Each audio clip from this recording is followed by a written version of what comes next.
유대에 있는 사도들과 형제들이 이방인들도 하나님의 말씀을 받았다 함을 들었습니다. 그리고 베드로가 예루살렘에 올라갔습니다. 그런데 그때 이방인들이 하나님의 말씀을 받았다 하는 것과 관련해서 할례자들이 베드로와 또 그때 함께했던 사람들을 비난하게 되는데, 그것은 왜 그러냐면 무할례자의 집에 들어가서 함께 먹었다라는 이유 때문입니다. 말씀을 전한 것보다도 이들이 더 중요시하게 여겼던 것은 음식을 함께 먹은 거였습니다. 왜냐하면 유대인들은, 이스라엘 백성들은 이방인들과 함께 음식을 나눔으로써 함께 동료로 취급되고 함께 교제하고 연합하는 것에 대해서 경계했습니다. 왜냐하면 그것은 비유대인인 이방인들과 할 것이 아니었기 때문이죠. 그들에게 있는 음식 예법이 그들의 이스라엘 백성으로서의, 하나님의 선민으로서의, 유대인으로서의 어떤 표지를 확고하게 해주는 외적 표징으로서, 어떤 전통의 예법으로서 작용했지만, 이것이 너무 고착되고 또 경직되게 된 나머지 그것 자체가 하나님과 연결된 아주 거룩한 일처럼 지나친 구별성을 갖게 되었다라는 것이죠. 유대인의 정체성을 고취시키고 의식주의 문화적 맥락에서 유대인 또 하나님의 선민이라는 의식을 견고하게 해주던 음식 예법은 그러나 이제 본질적인 것이 아니고 부수적이고 하나의 방편에 불과했음을 알게 되고, 또 베드로의 어떤 증언을 통해서 이들이 인식하게 됩니다. 이러한 어떤 비난과 항변에 대해서 베드로가 같이 항변하면서 나를 세우면서 맞대응한 게 아니죠. 아무리 유대인이고 예수님을 영접한 자들이긴 했지만 그럼에도 불구하고 여전히 전통적인 율법주의적 의식에 아직도 남아있던 이 유대 할례주의자들, 또 그리스도인 할례주의자들에 대해서 베드로가 그 일에 대한 차례대로의 설명을 통해 그들의 마음에 하나님의 뜻을 받아들이도록 합니다. 그것은 뭐냐? 내가 욥바시에서 기도할 때 황홀한 중에 환상을 봤는데 큰 보자기 같은 그릇이 내 귀에 매어 하늘로부터 내려 내 앞에까지 내려왔다. 근데 이것을 주목하여 보니까 땅에 네 발 가진 들짐승과 기는 것과 공중에 나는 것들이 보였는데, 또 들으니 소리가 있어서 내게 이르되 베드로야 일어나 잡아먹으라 이렇게 하였다. 근데 내가 주님 그럴 수 없나이다. 속되거나 깨끗하지 아니한 것, 즉 율법의 금한 것들, 음식 예법의 금한 것들을 내가 먹지 않았습니다. 결코 내 입에 들어간 일은 없습니다. 이렇게 말했다. 근데 또 하늘로부터 두 번째 소리가 있어 내게 이르되 하나님이 속 깨끗하게 하신 것을 내가 속되다고 하지 말라라고 말했다. 그리고 이런 일이 3번 있은 후에 모든 것이 다시 하늘로 끌려 올라갔다. 이런 환상 이후 마침 3사람이 내가 유숙한 집 앞에 서 있으니 가이사라에서 내게로 보낸 사람이라. 그때 성령께서 내게 명하시기를 아무 의심하지 말고 함께 가라. 그래서 나는 이 6 형제도 나와 함께 같이 그 사람의 집에 들어갔다. 그런데 그가 우리에게 이른 말은 무엇이냐? 천사가 내 집에 서서 말하되 내가 사람을 욥바에 보내어 베드로라 하는 시몬을 청하라. 그가 너와 내 온 집이 구원받을 말씀을 내게 이르리라 함을 보았다 하거늘, 내가 말을 시작할 때에 성령이 그들에게 임하시기를 처음, 즉 오순절 마가다락방에 임하셨을 때처럼 그들에게도 임했다. 그러니 하나님께서 하신 것을, 또 우리가 예수 그리스도를 믿을 때 받은 그 성령을 이방인들은 똑같이 주신 것을 우리가 금할 수 없지 않느냐. 하나님이 하신 일을 우리가 어떻게 금하겠느냐, 이 얘기죠. 그래서 할례주의자였던 이 그리스도인들도 이것을 인해서 하나님께서 하신 일이구나 라는 것을 인정하게 되었고 그것을 받아들이게 되었습니다. 그리고 이 사건은 그들에게 주어진 어떤 유대인으로서의 율법적 표지들이, 물론 그 속에는 도덕적인 어떤 법들도 있지만 유대인과 이방인을 구별하는 표지로서의 어떤 육체에 행한 것이나 여러 의식이나 삶의 문화와 관련된 것들이 이제는 그리스도 예수 안에서 좀 더 본질적인 것을 가르치고 지향하고 있다라는 것을 생각할 수밖에 없었던 것이죠.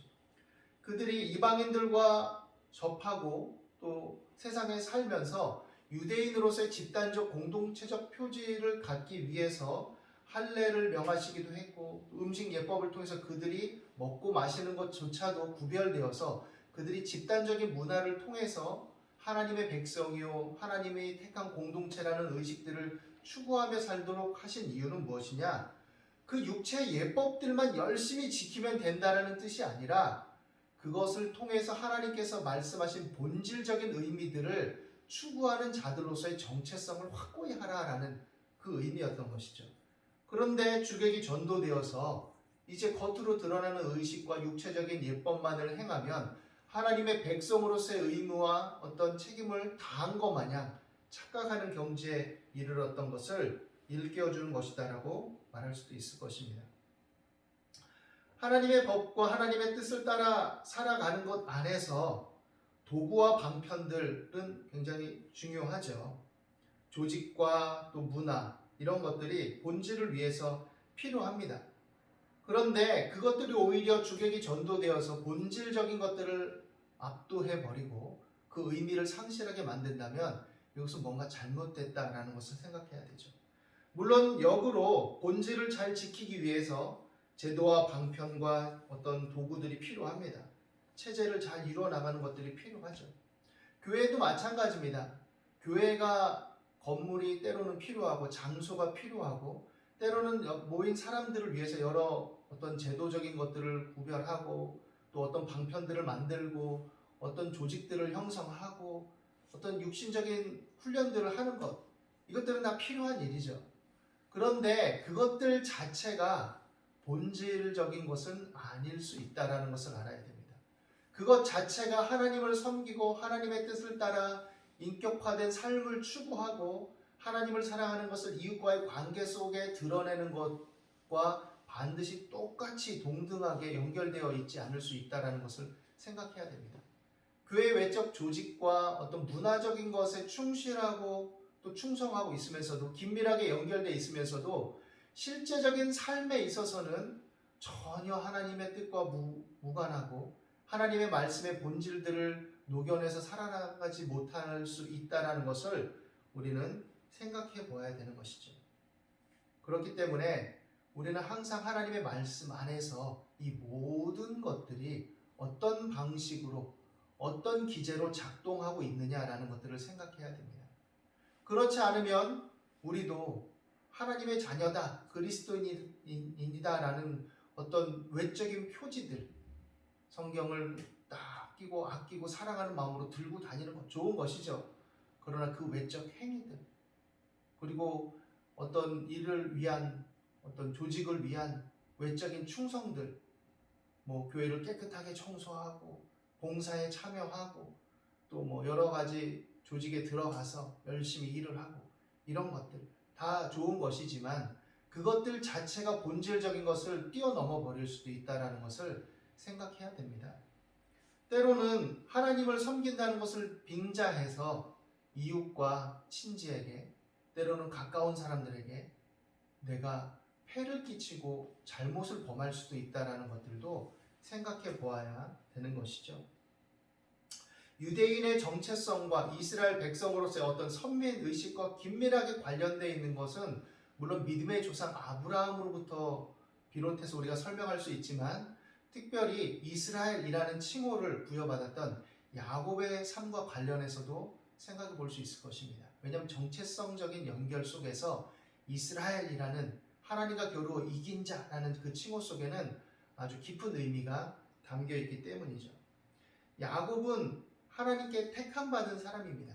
하나님께서 아브라함을 택하시고 본토 친척 아비집을 떠나 장차 그와 그 후손들에게 물려줄 가나안을 향해 가도록 하셨을 때 하나님은 어떤 약속을 하셨냐면 너와 내 후손들이 번성하고 복을 받을 것이다 그랬습니다. 그리고 급기야 더 나아가서 그렇게 택하신 이유와 목적을 소돔과 고모라를 멸하려 멸하기 위해서 가실 때에 드러내서 말씀하셨는데 그것은 아브라함과 그 후손들로 하여금 의와 공도를 행하게 하기 위함이다 라고 이렇게 말씀합니다. 이것을 압축시켜 얘기하면 하나님의 자녀로서 하나님의 형상을 따라 열매 맺는 삶을 살기 위해 하나님을 멀리한 죄인의 삶을 버리고 하나님 안에서 회복된 하나님의 자녀로서의 합당한 삶을 살도록 하기 위해 너희를 택한 것이다 라고 말씀하신 것이죠. 이러한 이 민족적 또 가문적 어떤 전통성 속에서 그 연계 속에서 야곱은 하나님의 복을 갈망했던 사람이긴 합니다. 그가 형 에서와 더불어서 쌍둥이로 그 어머니 리브가의 배에 잉태되었을 때 그 안에서의 갈등과 싸움 속에 리브가와 이삭이 하나님께 호소했을 때 하나님은 큰 자가 어린 자를 섬길 것이다 라고 예언적 말씀을 주셨죠. 야곱도 그것을 자라면서 인식하고 있었을 것입니다. 그러나 그 가정은 역기능성을 가지고 있었죠. 아버지 이삭은 남성적이고 사냥한 고기로 자신을 만족스럽게 하는 형 에서를 사랑했고, 또 야곱은 이제 아버지의 사랑을 흠뻑받지 못했지만 이제 어머니 리브가가 자신의 성향과 비슷해서인지 또 늘 어머니 곁에 붙어있는 이유에서인지 어쨌든 야곱을 사랑했습니다. 아버지의 편에 어머니의 편에로 나뉜 어떤 그런 양상을 보여주고 있죠. 아버지 이삭은 하나님의 뜻을 알면서도 하나님과 아내와 또 야곱을 어떻게 보면 속이고 에서에게 축복하려고 합니다. 둘만이 공모를 하죠. 그런데 리브가가 그 상황을 엿듣고 야곱에게 재촉합니다. 내가 다 책임질 테니 형의 변장을 하고 가서 네가 축복을 받아라. 아버지 눈이 어둡고 지금 나이가 들어서 그러니까 내가 맛있는 별미를 만들어 줄 테니 아버지가 즐겨 하시는 네가 사냥해서 잡아온 고기를 가지고 가는 에서처럼 흉내를 내서 아버지의 축복을 받아라. 이러다가 저주받을지도 모른다 했을 때 다 내게로 돌려라. 어머니가 적극적으로 나서죠. 물론 야곱이 그 장자의 영적 축복을 계승하는 것은 하나님의 뜻이긴 했지만 그렇다고 해서 수단과 과정을 불법과 편법으로 또 아버지가 자기를 속였다고 해서 자신도 아버지를 속이고 다른 사람을 속이고 이런 식으로 얻으라라고 하나님은 요구하지 않으신다는 것을 알아야 됩니다. 그런데 야곱은 어머니의 뜻과 자신의 또 열망 속에 그런 선택을 하고 말죠. 이 일로 인해서 축복을 받긴 했지만 물론 그렇지 않았어도 하나님은 축복하셨겠죠. 하나님 뜻 안에 있으니. 그리고 에서는 이미 인간적인 차원에서도 하나님의 말씀과 뜻을 거스리는 삶을 살았습니다. 남성적이고 호방하고 사냥도 잘하고 멋진 사람일 수는 있었겠지만 그는 이방 여인들과 결혼하고 또 팥죽 한 그릇에 허기짐을 빌미삼아 야곱에게 장자의 권리를 팔아먹을 만큼 하나님께서 주시는 영적인 복을 경홀히 여긴 사람이라는 것을 우리는 알고 있죠. 야곱은 도피자 신세가 됩니다. 그리고 외삼촌 라반의 집에 가서 아버지가 자신을 사랑하지 않았던 것, 그리고 속였던 것, 또 그리고 자신이 또한 아버지를 속였던 것, 그리고 이렇게 도피자 신세가 돼서 에서의 어떤 살기를 피해 도망온 것, 이 모든 것들을 라반에게 아버지 자신의 어떤 부적인 형상을 대비시켜서 하소연하고 막 토로합니다. 라반이 다 품어주고 다 받아주고 좋은 아버지 역할을 해줄 것처럼 기대했을지도 모르지만 라반은 그런 사람이 아닙니다. 오히려 자신을 속입니다. 자기가 속였던 아버지, 또 아버지가 자신을 속였던 이 모든 어떤 속임의 형상을 라반도 가지고 있었죠. 그리고 야곱을 속이고 야곱이 이 일을 인해서 오랜 세월 아내들을 얻는 과정과 또 거기서 나오기까지 수많은 세월을 고생하고 고난을 겪습니다. 이것들을 인해 토로할 때 하나님은 라반의 모습을 통해서 야곱의 모습 그리고 그 아버지 이삭의 모습을 반면교사로 보여주시면서 깨닫게 하십니다. 그리고 보이지 않는 존재이지만 또한 드러내시는 하나님께서는 야곱을 위로하시고 격려하심으로써 그 고난 가운데도 함께 하시고 라반이 속이는 것을 다 보셨다라는 말로 위로하시고 격려하시죠. 그리고 이것을 힘입어 이제 라반의 맹렬한 추격에도 불구하고 하나님의 개입 속에 야곱은 다시 고향으로 돌아오게 됩니다. 그런데 문제는 형 에서의 위협이죠. 이제 아버지만 돌아가시면 널 죽이겠다라고 다짐했던 에서가 두려운 겁니다. 형의 환심을 사기 위해서, 그리고 형의 장자로서의 어떤 인간적인 권리를 인정한다는 의미에서 야곱이 축복의 선물들을, 예물들을 막 보냅니다. 그런데 종의 말을 들어보니 에서가 군대를 거느리고 자기 가솔들을 거느리고 막 맹렬하게 오고 있다는 소리죠. 그러니까 덜컥 겁이 나죠. 그래서 다 보내고 야복강 나루토에 홀로 남아 있습니다. 홀로 남겨진 야곱에게 불현듯 어떤 정체 모를 사람이 다가와서 움켜잡고, 그리고 둘은 밤새도록 씨름하죠. 그 신비한 씨름의 모습, 이것에 대해서 자세하게 성경은 얘기해주고 있진 않지만 야곱은 직감적으로 하나님의 은혜와 복을 구해야 된다는 생각을 하게 되었고, 또 이것을 인해서 하나님은 야곱에게 너는 하나님과 겨루어 이긴 자다라는 뜻의 이스라엘이라는 칭호를 주십니다. 그리고 자기를 의지하던 야곱이 이제 둔부의 뼈가 위골됨을 인해서 이 과정 속에 쩔뚝이며 에서에게 이제 피할 수 없이 직면하고 나갈 수밖에 없음을 인식하게 되는 것이죠. 그러니까 자기를 놓지 못하고 계속 자기를 의지하던 이 야곱은 결국엔 하나님을 의지하고 결국 하나님의 주권 속에서 그것이 있다라는 것, 그리고 그 일을 위해서 하나님의 뜻을 따라 하나님의 자녀다운 생각과 삶을 추구해야 된다는 것을 인식하게 된 것이죠. 에서는 야곱의 이런 모습을 보고 뭉클해집니다. 쩔뚝쩔뚝 연신 허리를 숙이며 오는 야곱을 봤을 때 에서는 마음이 뭉클하죠. 그리고 화해의 역사가 일어납니다. 이 일을 인해서 이제 야곱에게 주어진 이스라엘이라는 이름 안에 축복과 번성이 나타나게 되죠. 하나님께서 다가오셔서 씨름을 거신 것, 어떤 사람으로 대신하고 있지만 여기에는 다양한 의미가 있긴 하죠.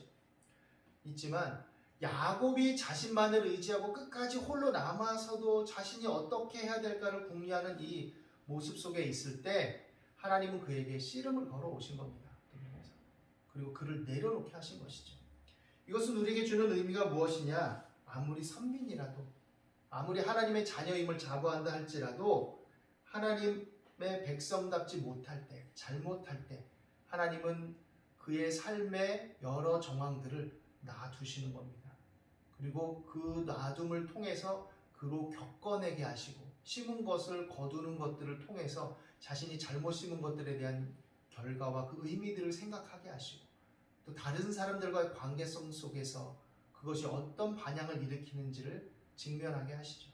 그리고 그런 사람에게 다가오셔서 이제 씨름하게 하시는 겁니다. 자신을 내려놓는 씨름, 자신을 포기하는 씨름, 그리고 진정으로 하나님의 복을 구한다면 자신을 포기하고 그 고집과 어떤 인간적인 수단과 방편의 고집들을 내려놓을 때 하나님이 진정으로 그를 통해서 하나님의 자녀로서 열매를 맺는 삶으로 인도하신다라는 것들을 하나님과의 친히 다투심 속에서 깨닫고 알게 되는 것이죠.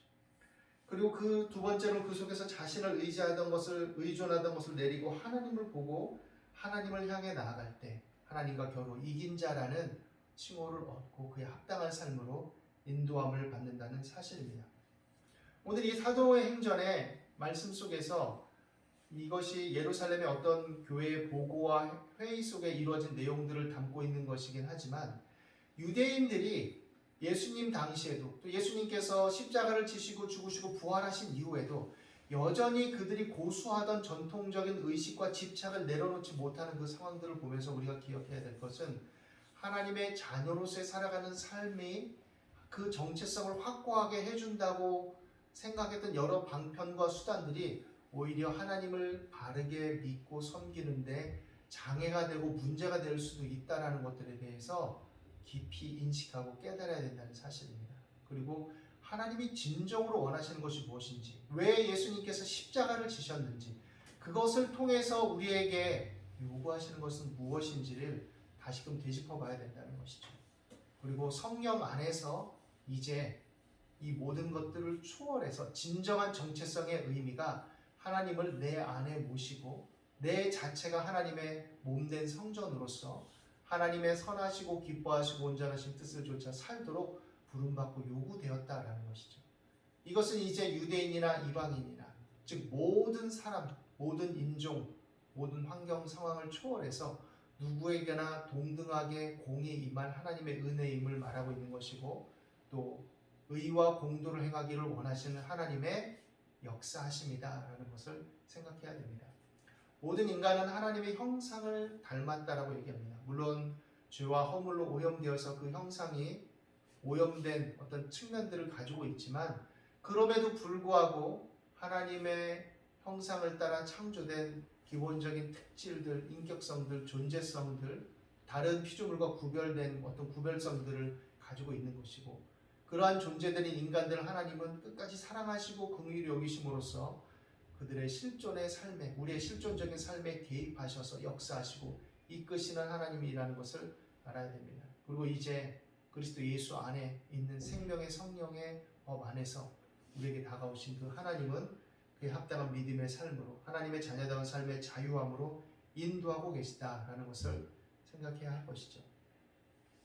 우리가 믿음의 자녀들로 살아갈 때 이제 하나님의 성령 안에 있는 자유함을 온전히 누리고 참 마음과 온전한 믿음으로 하나님의 뜻을 좇아 나아가게 되기를 바랍니다. 우리에게 있는 진정한 자유함은 외적인 꾸밈이나 어떤 다른 사람들과의 관계성 속에 나의 체면이나 어떤 겉으로 드러나는 구별됨 자체, 우리의 어떤 의식적 행함, 이것 자체에 있는 것이 아니라 우리가 마음으로부터 하나님의 자녀됨을 인식하고 하나님의 백성으로서의 삶을 하나님의 진정한 가르침과 교훈을 따라 추구하고 행할 때 그 안에 깃들어 있다라는 것들을 생각할 수 있게 되기를 바랍니다.